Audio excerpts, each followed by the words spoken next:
So good afternoon, everybody. Thanks for coming to our reading aloud. Today is the last reading aloud of this semester. We are going to introduce Mr. Oscar Wilde and the picture of Dorian Gray. For this occasion, the ones who are really going to talk about this subject and are going to read about this book are 5 students of translation, and I would really like them to introduce themselves. So thank you very much indeed. I truly hope you enjoy our events. Good afternoon. My name is Fabio Marulanda. I'm a student at the Translation School, and I'm in the 7th semester. I'm a lawyer and historian too. Thank you for coming. Hi everyone, my name is Juliana Vázquez. I'm a student of translation and this is my last semester. Thank you. Hi, my name is Laura Henao. I'm too from the last semester of translation. Thank you for coming. Okay, my name is Daniel Restrepo. I'm studying in the 8th semester of translation, and thank you for coming. I'm Lady. I'm going to do the introduction. I'm the 6th semester in this moment, so I am different to them. Okay, start? Okay. We are going to talk about Oscar Wilde, but before to talk about Oscar Wilde, we have to do an introduction about the context. Oscar Wilde lived in the Victorian age. What was the Victorian age? The Victorian age was the time that Queen Victoria's ascension to the throne and her death. In this period of time, was very important the honor, the duty, the moral, and the seriousness and sexual property. Why was very important the honor, duty, moral, seriousness? Because they was very important to be formal with the person and with the people around the context. Okay, we can see in the last part some percentages about different things. In this case, we have in the first date, the 75% was rural at the time, and in the different date was the same percentage, but was urban. Okay, we can see some pictures about the Victorian age, and you can see that the Victorian age was very important for that time, but many difficulties for people. And if you want to understand the Victorian age, you have to do a mix between the gender, class, and the race. What the class? Because if you were part of the upper class, or if you were part of the low class, you had a position in this age. In the first picture, you can see a family, a traditional family, the woman, wife, husband, and the children. They have many children because it was very important to faithfulness or complete the word of the God, the Bible, because the Bible says that you have to have many babies and many children, but we know that is not and there's several of the scriptures. In the down, we can see that picture when black man is serving to the white man. Those things were very important in that time, at the time.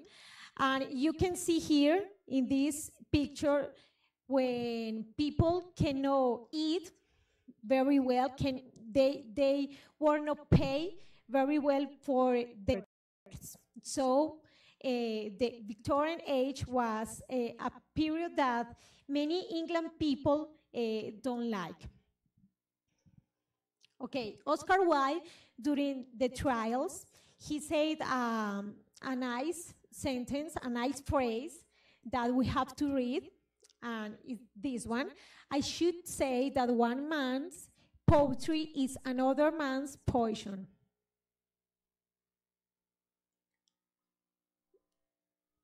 Your turn.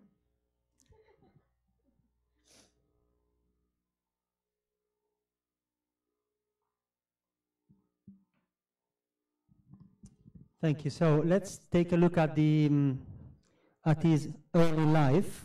As you can see, Oscar Fingal O'Flaherty Wills Wilde was born on October 16, 1854 in Dublin, Ireland.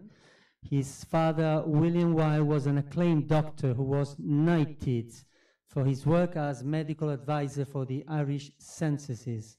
William Wilde later founded St. Mark's Ophthalmic Hospital, entirely at his own personal expense, to treat the city's poor.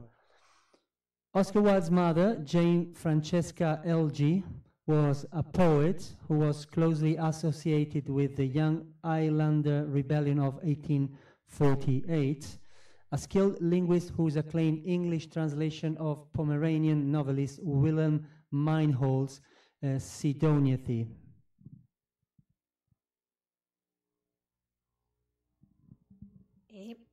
Oscar Wilde was a bright and a bookish child.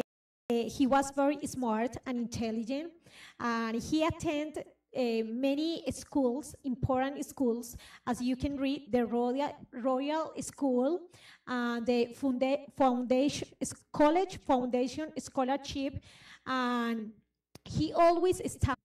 And then Oscar Wilde got married with where is? With Constance Lloyd, and they had 2 sons. But later, Oscar Wilde was alone because he published his first and only novel, The Picture of Dorian Gray. He was only that the novel that he wrote, but he wrote many things like poems, something like that.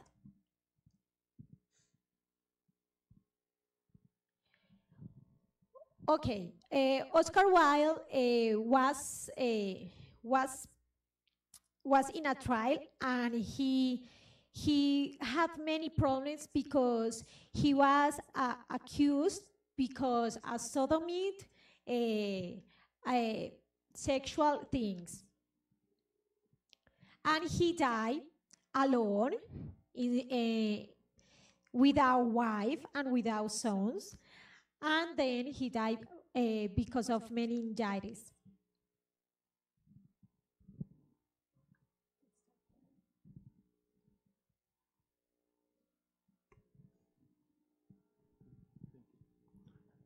And now I'm going to introduce the selection that we did from this book, The Picture of Dorian Gray, to show some interesting comments and description of what is the meaning of Dorian Gray for the inspiration of the painter Basil Hallward.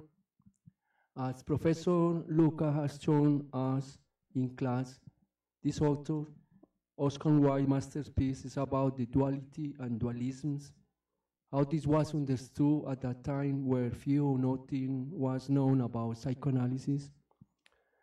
In the book, we can see the way how the artist managed his dualisms through art. The artist can express all his emotions, his passions, in a spiritual way, through a paint, a sculpture, or fighting against the canvas, while the dualisms, the double life of Dorian Gray, is expressed through his actions in the society of his time. Through his sensual and sexual experiences, like everybody can see at that time for the high society, where other their values and the way how they manage it.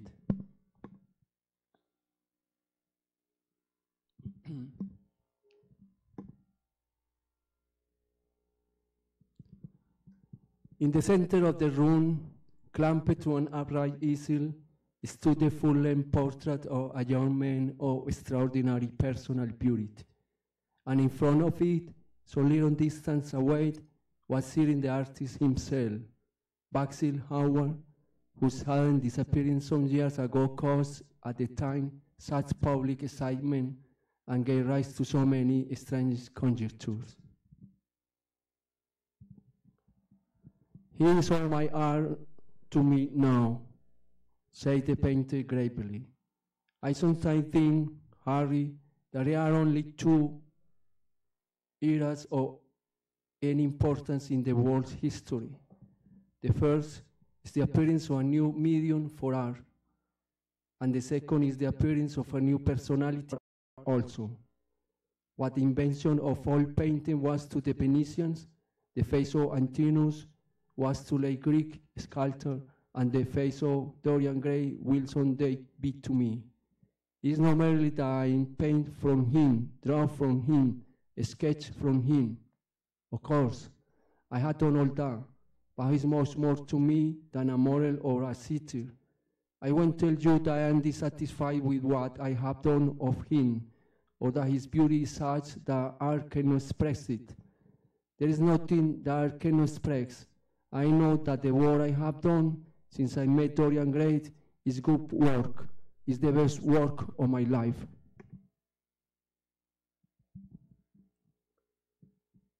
Unconscious, he defines for me the lines of a fresh school, a school that is to have in it all the passion of the romantic spirit, all the perfection of the spirit that is Greek, the harmony of soul and body. How much that is. We in our madness has separated the two, and have invented a realism that is vulgar and ideality that is void. Harry, if you only knew what Dorian Gray is to me.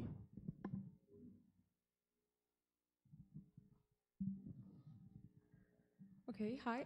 Now we're gonna read. It's a part of the beginning of the book. Is when the picture is not finished yet, and the painter Basil Hallward and his friend Lord Henry Wotton are discussing in his house who is the young man in the portrait. It is your best work, Basil, the best thing you have ever done. You must certainly send it next year to the Grosvenor. The academy is too large and too vulgar. Whenever I have gone there, there have been either so many people that I have not been able to see the pictures, which was dreadful, or so many pictures that I have not been able to see the people, which was worse. The Grosvenor is really the only place. I don't think I shall send it anywhere. No, I won't send it anywhere. Not send it anywhere, my dear fellow, why? Have you any reason? What odd chaps you painters are. You do anything in the world to gain a reputation. As soon as you have one, you seem to want to throw it away. It is silly of you, for there is only one thing in the world worse than being talked about, and that is not being talked about. A portrait like this will set you far above all young men in England, and make the old men quite jealous, if old men are ever capable of any emotion. I know you will laugh at me, but I really can't exhibit. I have put too much of myself into it. Too much of yourself in it? Upon my word, Basil, I didn't know you were so vain.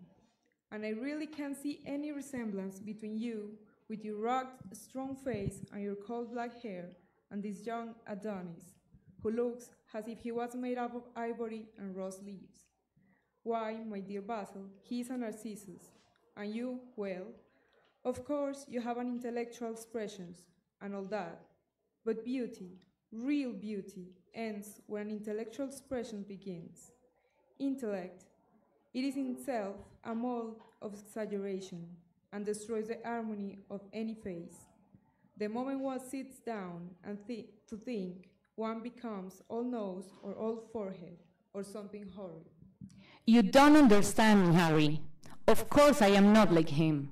I know that perfectly well. Indeed, I should be sorry to look like him. There is a fatality about all physical and intellectual distinction, the sort of fatality that seems to dog through history the flattering steps of kings. It is better not to be different from one's fellows. They neither bring ruin upon others, nor ever receive it from alien hands. Your rank and wealth, Harry, my brains, such as they are, my art, whatever it may be worth. Dorian Gray's good looks, we shall all suffer for what the gods have given us, suffer terribly. Dorian Gray, is that his name? Yes, that is his name. I didn't intend to tell it to you. But why not? Oh, I can't explain. When I like people immensely, I never tell their names to anyone. It is like surrendering a part of them. I'm afraid I must be going, Basil. And before I go, I insist on you answering a question I put to you some time ago. What is that? You know quite well. I do not, Harry. Well, I will to tell you what it is. I want you to explain to me why you won't exhibit Dorian Gray's picture. I want the real reason. I told you the real reason. No, you did not. You said it was because there was too much of yourself in it. Now, that is childish. Harry, every portrait that is painted with feeling is a portrait of the artist, not of the sitter. The sitter is merely the accident, the occasion. It is not he who is revealed by the painter. It is rather the painter who, on the colored canvas, reveals himself. The reason I will not exhibit this picture is I am afraid that I have shown in it the secret of my own soul. So, Lord Henry Wotton, who is the friend of the painter, will be the figure that is going to change what Dorian Grays are, what the life of Dorian Gray is. So there are some words that he says to Dorian that will change the course of the history.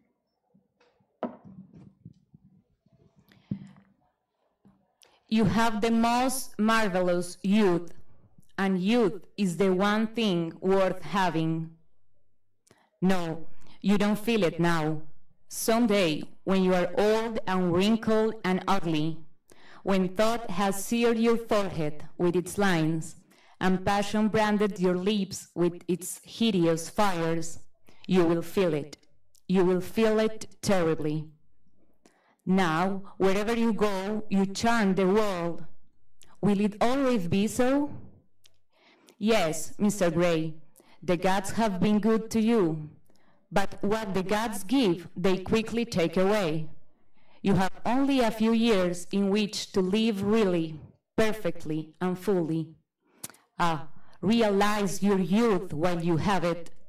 Don't squander the gold of your days, listening to the tedious, trying to improve the hopeless failure, or giving away your life to the ignorant, the common, and the vulgar.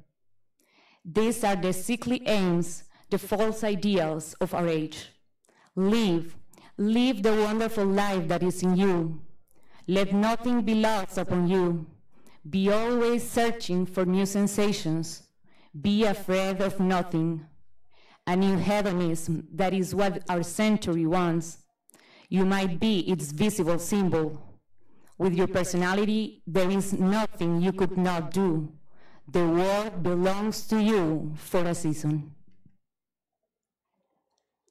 The moment I met you, I saw that you were quite unconscious of what you really are, of what you really might be.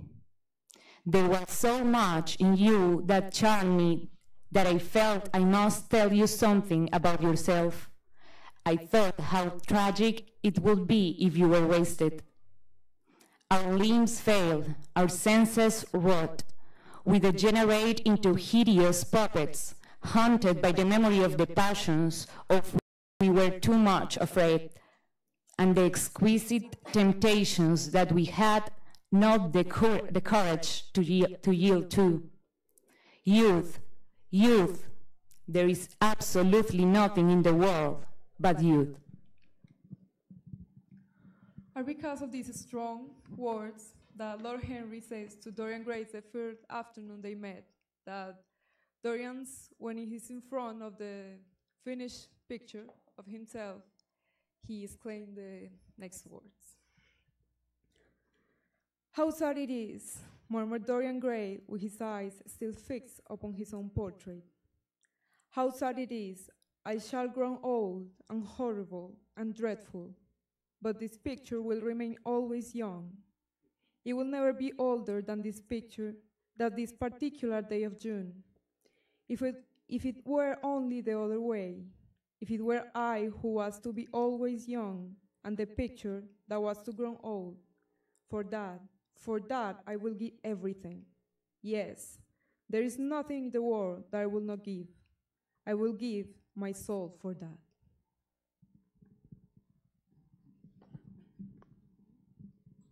Okay, now I'm going to share some information with you about Sybil Vane.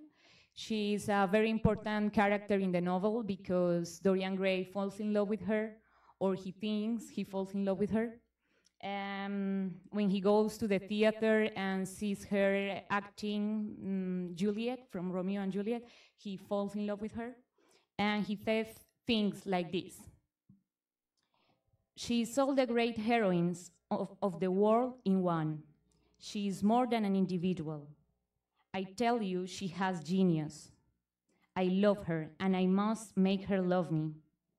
You, who know all the secrets of life, tell me how to charm Sybil Vane to love me. I want to make Romeo jealous.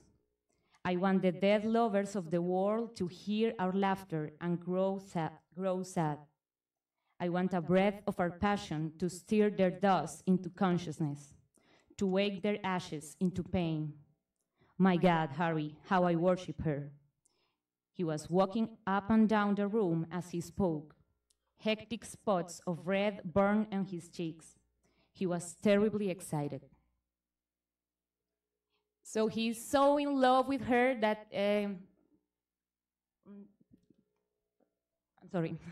He's so in love that he wants to propose marriage to her.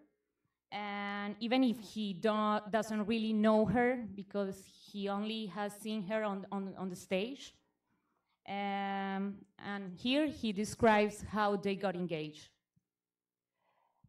"As we were sitting together, suddenly there came a look into her eyes that I had never seen there before. My lips moved toward hers. We kissed each other. I can't describe to you what I felt at that moment. It seemed to me that all my life had been narrowed to one perfect point of rose-colored joy. She trembled all over and shook like a white narcissus. Then she flung herself on her knees and kissed my hands. I feel that I should not tell you all this, but I can't help it. Of course, our engagement is a dead secret.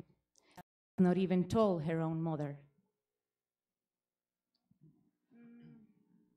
Okay, he's very excited, and Dorian Gray invites Harry and Basil, his friends, to go with him to the theater to see Sybil Vane acting. But that night, her acting is awful, and something happened. Dorian Gray grew pale as he watched her. Neither of his friends dared to say anything to him. She seemed to them to be absolutely incompetent. They were horribly disappointed. And then when Dorian Gray goes backstage to talk to her, she says this: "Take me away, Dorian. Take me away with you, where we can be quite alone. I hate the stage.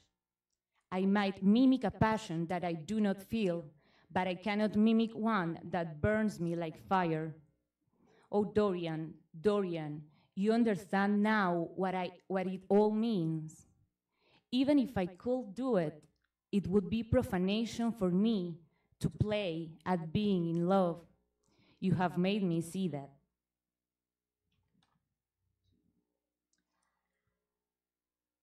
That part we can say it's like the beginning of the end of this love story, because in that moment he knew he didn't love her anymore.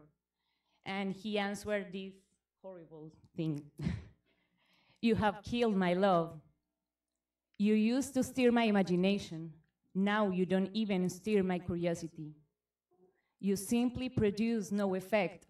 I loved you because you were wonderful, because you had genius and intellect, because you realized the dreams of great poets and gave shape and substance to the shadows of art. You have thrown it all away. You are shallow and stupid. You are nothing to me now. I will never see you again. I will never think of you. I will never mention your name. How little you can know of love if you say it mars your art. What are you without your art? Nothing. I would have made you famous, splendid, magnificent. The world would have worshipped you, and you would have belonged to me. What are you now? A third-rate actress with a pretty face. So he goes back home, and when he's going to his bedroom, he sees the picture, and he sees that something has changed in the picture. It's a little detail, but it's very important in the novel. As he was passing through the library toward the door of his bedroom, his eye fell upon the portrait Basil Hallward had painted of him. The face seemed to him to be a little changed. The expression looked different. One would have said that there was a touch of cruelty in the mouth. This portrait will be to him the most magical of mirrors, as it had revealed to him his own body, so it will reveal to him his own soul. And when winter came upon it, he would still be standing where spring trembles on the verge of summer. Not one blossom of his loveliness would ever fade. Not one pulse of his life would ever weaken. Like the gods of the Greeks, he would be strong and joyous. Finally, we see that this portrait shows like all the sinful and immoral life that he lived. He realized that the picture had changed because he had humiliated Sybil Vane, and he decides to go back to her to talk to her, but it's too late because that same night she killed herself. So it's a very important moment in the novel. And after that, the years go by, and Dorian Gray continues his sinful, immoral life, but he never grows old. He's young and beautiful no matter what. Okay, in this section, Basil wanted to talk with Dorian Gray because he wanted to prove some things that people were saying about Dorian Gray. So they were talking, but we are going to see that happens later. So you think that is only God who sees the soul, Basil? Draw that curtain back, and you will see mine. The voice that spoke was cold and cruel. You are mad, Dorian, or playing a part, muttered Hallward, frowning. You won't? Then I must do it myself, said the young man, and he tore the curtain from its rod and flung it on the ground. An exclamation of horror broke from Hallward's lips, and he saw in the dim light the hideous thing on the canvas, leering at him. There was something in his expression that filled him with disgust and loathing. Good heavens, it was Dorian Gray's own face. To the picture. In the left-hand corner was his own name, traced in long letters of bright vermilion. His own picture, what did it mean? Why had it altered? He turned and looked at Dorian Gray with the eyes of a sick man. His mouth twitched, and his parched tongue seemed unable to articulate. He passed his hand across his forehead. It was damp with clammy sweat. What does this mean? Cried Hallward at last. His own voice sounded shrill and curious in his ears. There was nothing evil in it, nothing shameful. This is the face of a satyr. It is the face of my soul. God, what a thing I must have worshipped. This has the eyes of a devil. Each of us has heaven and hell in him, Basil, cried Dorian, with a wild gesture of despair. Pray, Dorian, pray, he murmured. What is that one was taught to say in one's boyhood? Let us not into temptation. Forgive us our sins. Wash away our iniquities. Let us say that together. The prayer of your pride has been answered. The prayer of your repentance will be answered also. I worship you too much. I am punished for it. You worship yourself too much. We are both punished. He rushed at him and dug the knife into the great vein that is behind the ear, crushing the man's head down on the table and stabbing again and again. Okay, so now we have seen part of the biggest part of the story where Dorian Gray went from being like a young man that was very good and had no sin in his soul, and then when he found out that the portrait took all of the evilness from him, he started to live a very wrong life. And the baddest part of that life was when he killed Hallward. So now Dorian starts to kind of regret what the decisions that he had made, and he thinks that he can be good again, that he can change, and that way the portrait will change.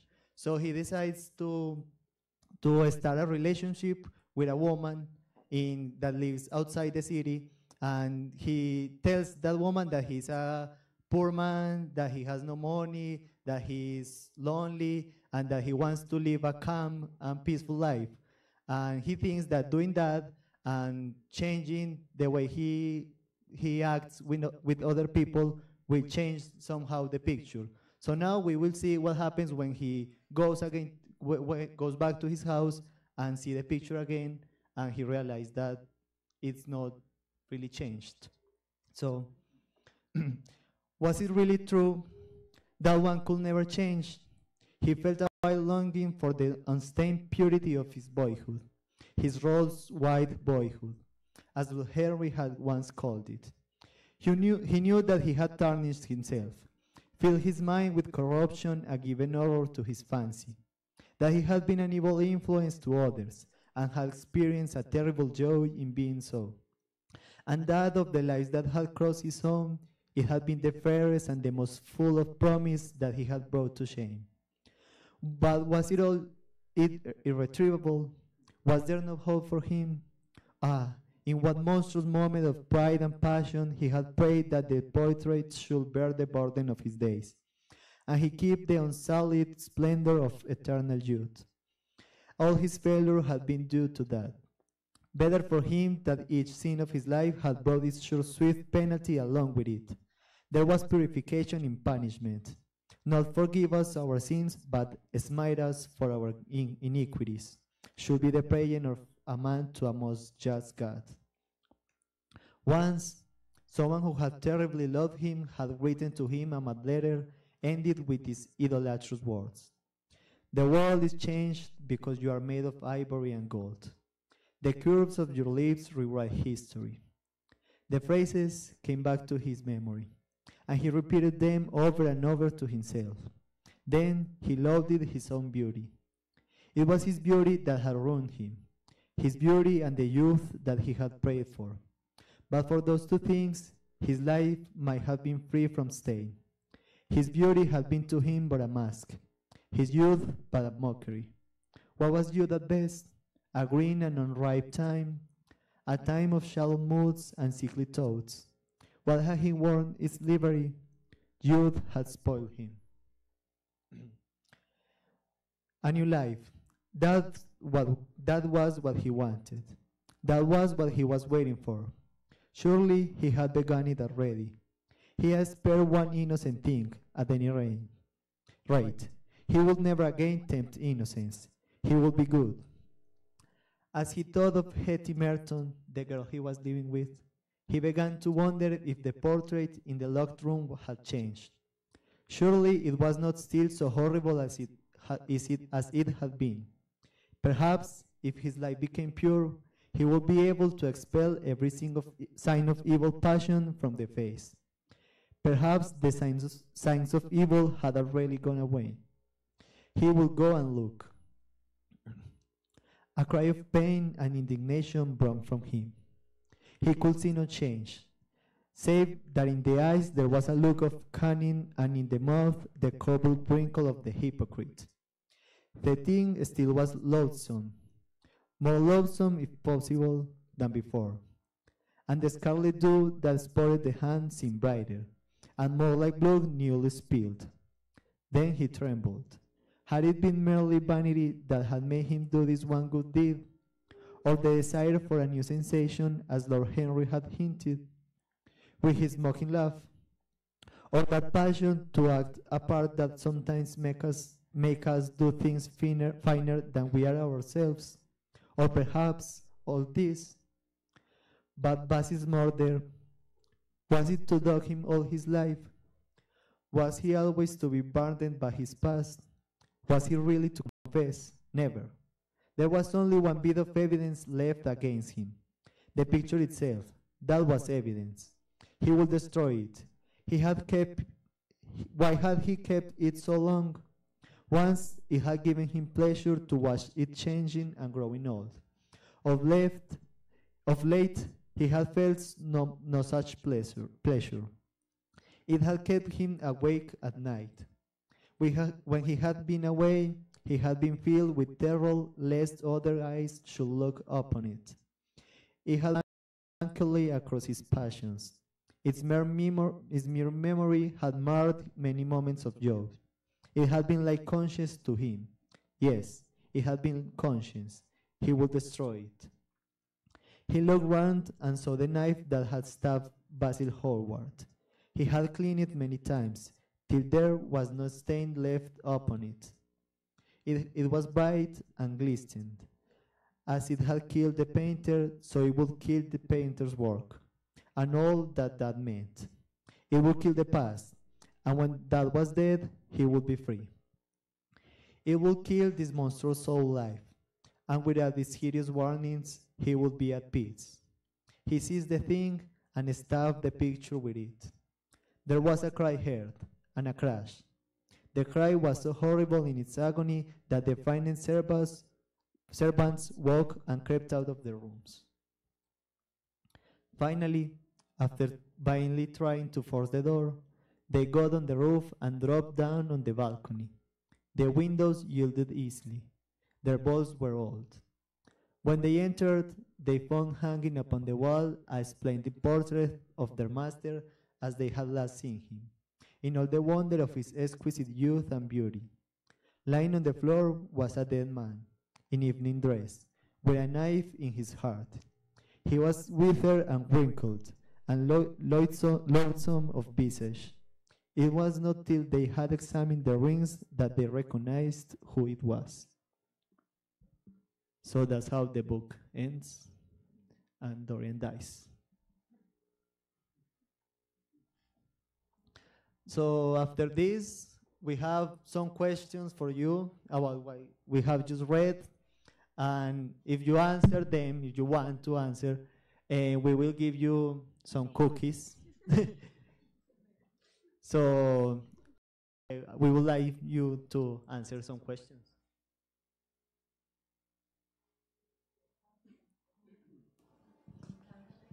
Okay. Okay, the first one, question one, number one. The most important things in the Victorian age were, who knows the answer, please? It's A, high value on honor, duty, moral seriousness, and sexual property. Yes, perfect. Fair enough, thank you. Your reward is here. Oh, you got a gift. Can I? No, you'd better get closer. Please be Victorian. Ah, yeah. Okay, question number two. How many novels were written by Oscar Wilde? Who knows? Written. Excuse. How many? B. 1. The picture of Dorian Gray. Excellent. That was easy. Anyone? Fair enough. Thank you. That's your gift.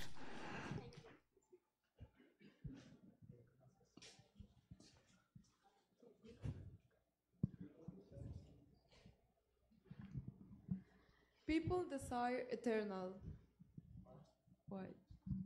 C, age. No. Try another one. Try another one. What Dorian Gray wanted. Eternal. What Lord Henry says that was the best thing to have in the world. John. Youth. So, half a cake. Half a cake. Half a street. Thank you very much. That's for you. Okay, last question. Question 4. The picture, who wants to say it? The pictures represent Dorian's. The inner soul, isn't it? Correct. Thank you. Keep them all. Right. How many questions have we got? 10? 8. 8. I think 8. So, Okay, what character was Sybil playing the night Dorian met her? I know you know. It's B, Juliet from Romeo and Juliet. Yes, very good. another one. There you are.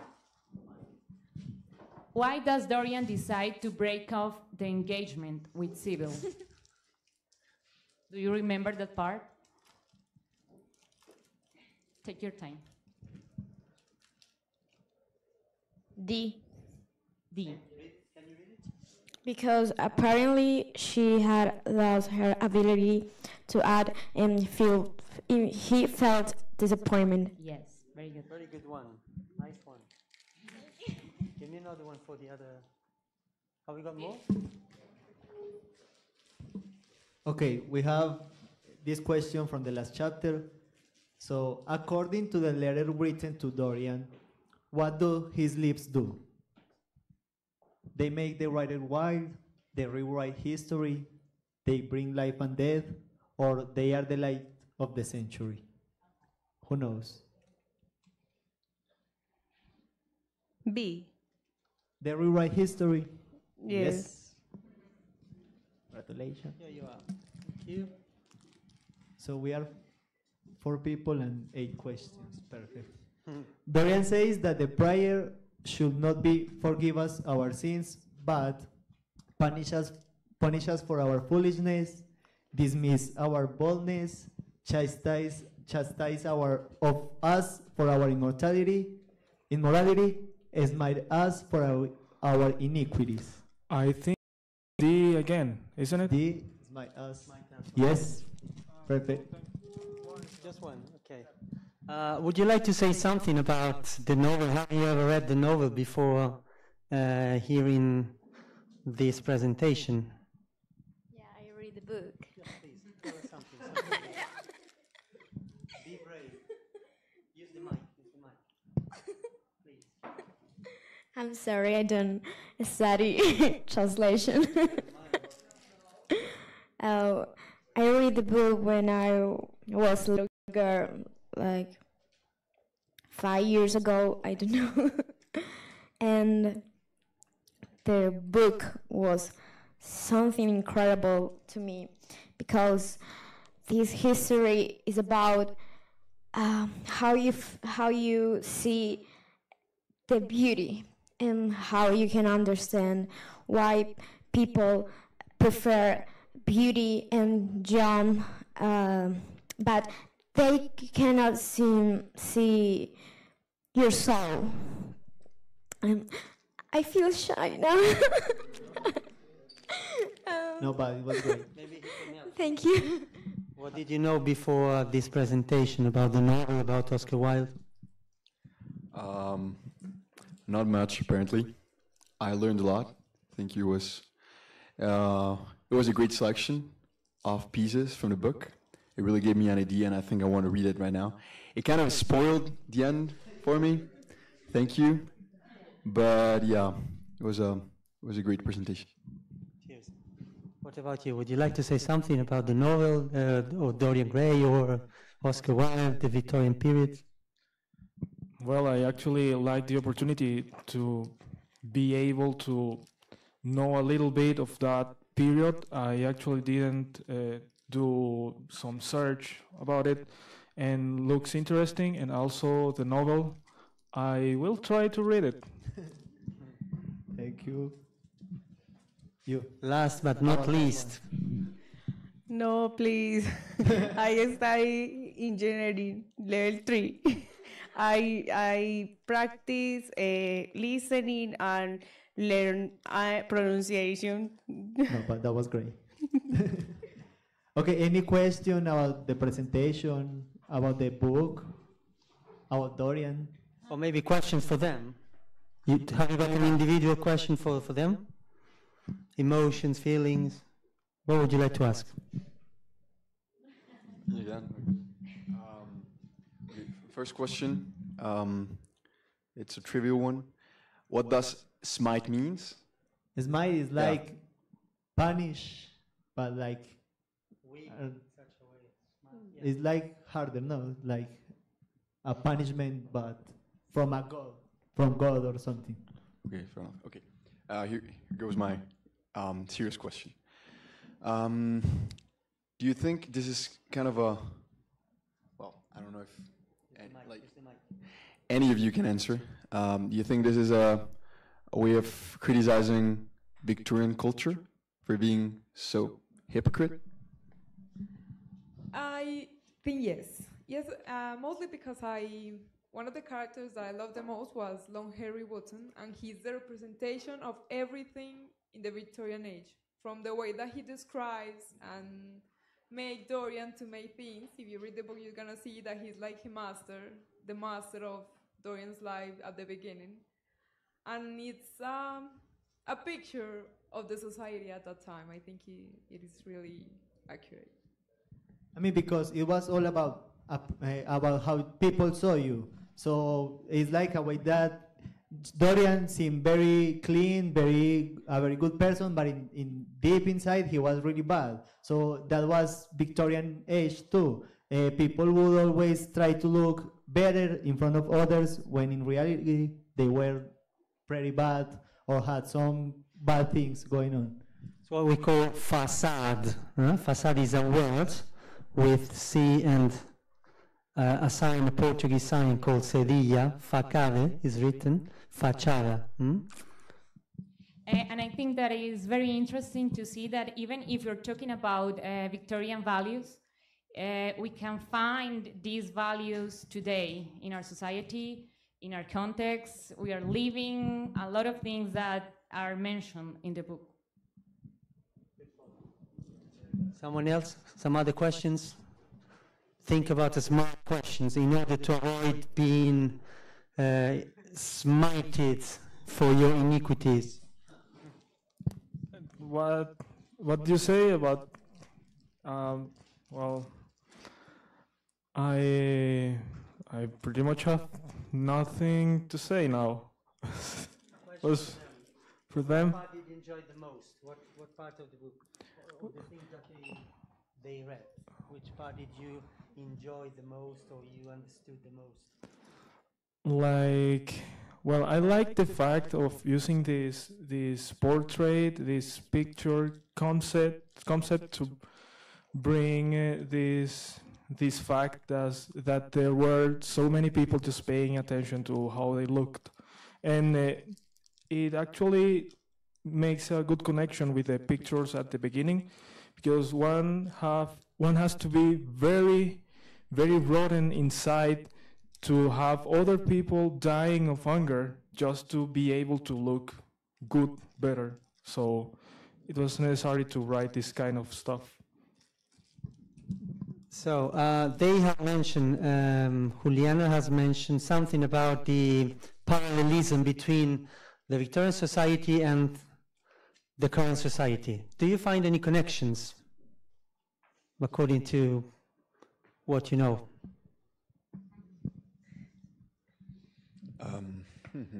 Parallelisms.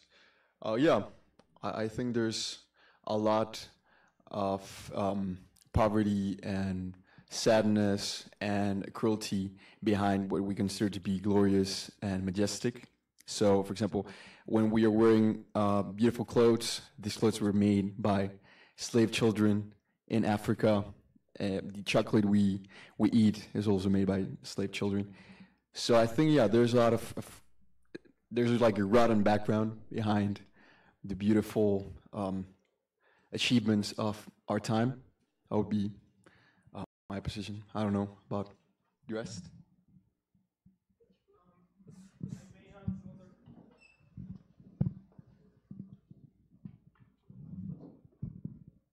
I wanted to ask about the map you showed. So, like the political situation of the British Empire at the time, they had control over India and some other places, but would like you to explain how was all going. Yes, I did it. But just a bit more. It's okay. At the first, in that period, the colonization was very important at the time, and you can see many nations, many countries around the world that were colonized by UK. But then, in nowadays, many of them got independence, and only UK are alone in this moment. Okay, United States is a country, so is independent. Australia is a country, he is independent, but they speak English. So in that time, colonization, but now they are not in colonization, they are independent. So you mean that this period started kinda when the Opium Wars were at their top? Yeah. Okay, thank you. Another smart question. Right. Anything else to say?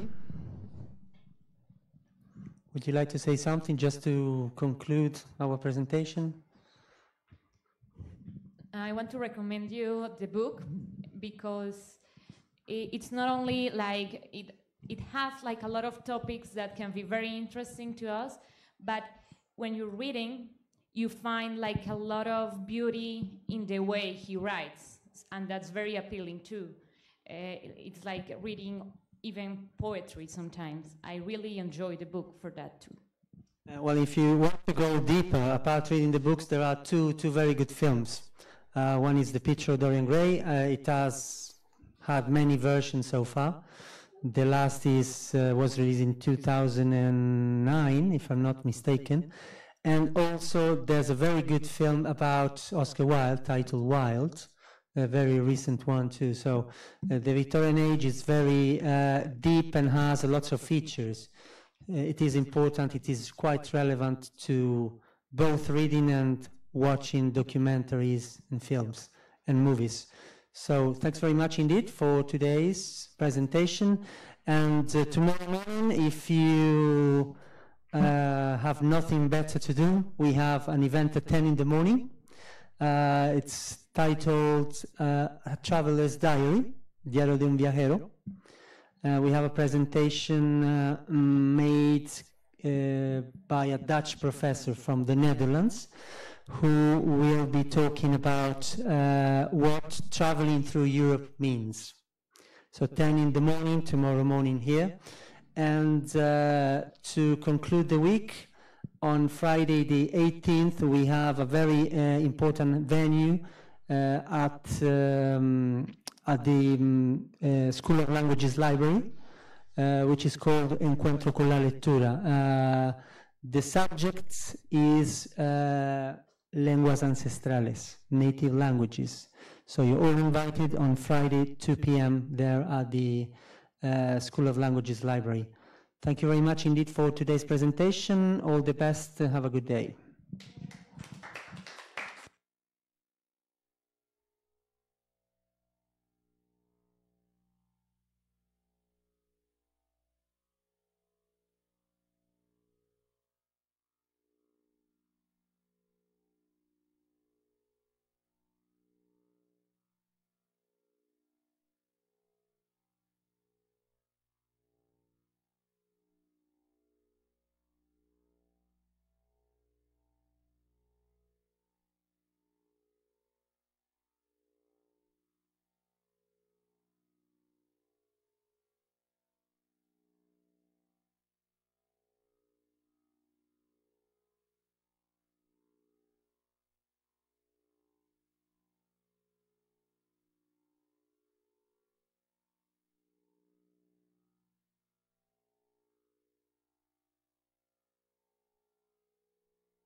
No, 1, 2. Ahí sí. Sí. No, hágale.